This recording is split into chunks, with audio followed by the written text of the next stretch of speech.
Welcome! If you're looking to tidy up your group chats on X, formerly known as Twitter, today's guide will show you exactly how to delete a message from a group conversation using your PC, following the latest update. Let's get started. First, open your preferred web browser and head over to x.com. Log into your account if you haven't already. On the left side of the home page, you'll see a menu. Click on Messages to open your inbox. Here, you'll find all your private conversations, including any group chats you're part of. Next, scroll through your list of conversations and select the group chat where the message you want to delete is located. Click to enter the group, and you'll see the full message history.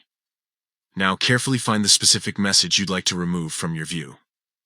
Once you've located it, move your mouse over the message. As you hover, a three-dot icon will appear next to it. Click on these three dots to open a drop-down menu with more options. From the menu, choose Delete for You. This means the message will only be deleted from your account. Other group members will still be able to see it. After selecting this option, a confirmation prompt will pop up to make sure you really want to delete the message. Click Confirm to complete the process. And that's it.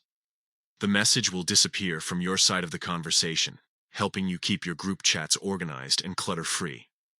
Remember, this action only removes the message from your own account, not from the group as a whole. If you ever need to clean up more messages, just repeat these steps. Keeping your group chats tidy is now simpler than ever with the new update on X. Thanks for following along. For more helpful tips on managing your messages and making the most of X, be sure to check out our other guides.